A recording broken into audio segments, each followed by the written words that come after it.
So hi, hello and welcome, Microbehunter here today again. And today in this video I'd like to introduce the Rotifers to you if you do not know them already. As a matter of fact, I found them in a water sample standing on my windowsill, and over the weeks a lot of them started to form. They reproduced, obviously feeding on the decomposing plant material in the water jar. And in this video I'd like to not only talk a little bit about what they are, but also on the interesting way that they reproduce. Here we already have one of those rotifers, and I would like to now simply show you the size comparison here. This here is a rotifer, which is a multicellular micro animal, so they actually belong to the animals. And over here, not much smaller. This is a vorticella. It's a single-celled ciliate. Yeah, one cell, many cells. Some scientists say that rotifers have around 1,000 cells, so this kind of shows a little bit something about the different cell sizes that those organisms evidently must have.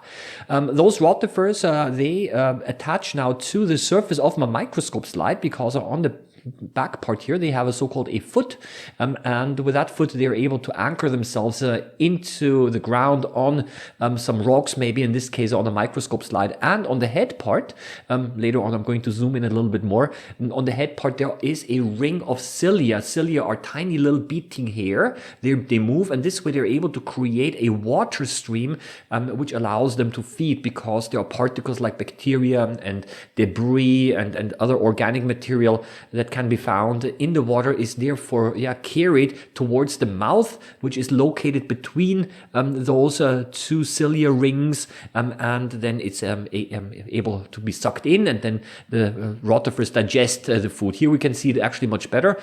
Here at the front you can see the ring of cilia of the tiny little hair, and this thing that moves here in the middle here, this is known as the mastax. This is basically a part in the digestive system which grinds up the food particles yet further, and which basically chews them up, so to say. But the mouth is between the two rings of cilia. A little bit difficult now to chase it because it's moving. But here right at the beginning, at the front part at the head, where the two cilia rings are, this is where you can also find the mouth here, over here. Too fast. So and those rotifers, what do they feed on? Not only bacteria and smaller cellular debris, but they also feed on yeast, which is just added here. All of those little dots that you see, these are yeast cells. So I added a drop of yeast suspension for two reasons. Not only because I wanted to feed them, but also because I wanted to visualize and show you the water movement that those cilia create. So each one of those dots here is also one cell. So again, here a nice interesting cell size comparison. And those yeast cells, they do not move on their own, obviously. They are not motile, but they can be carried along by a stream of water, and the stream of water in this case is created by the cilia of the rotifer. And here we can see it quite nicely. Rotifers are also known as so-called wheeled animals, therefore, because the two rings of the cilia makes them appear a little bit like wheels. Now, how do they reproduce? That's also one of the things that I wanted to explain a little bit. Rotifers are a little bit unique because they reproduce primarily asexually. How does this work? The females, they produce egg cells, but those egg cells are not fertilized. So there are, in some species of rotifers, there are no males present at all. They're all only females. And a new rotifer is able to develop out of an unfertilized egg cell. Now, when scientists found this out, this caused quite a bit of a confusion and some wondering, because organisms that primarily reproduce asexually generally do not have a very long time to survive as a species.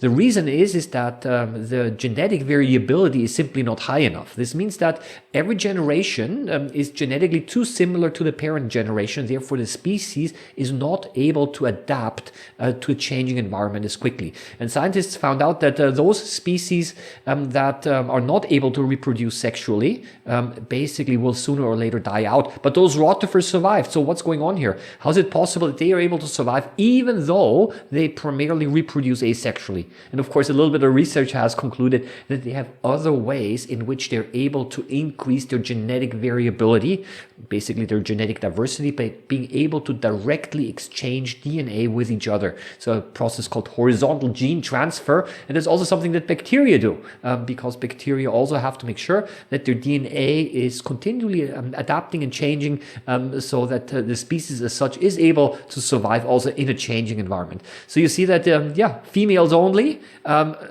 and no sexual reproduction, but other ways of making sure that the DNA is kept flexible and is able to adapt to a changing environment. So I think that these little animals here are quite fascinating, easy to find.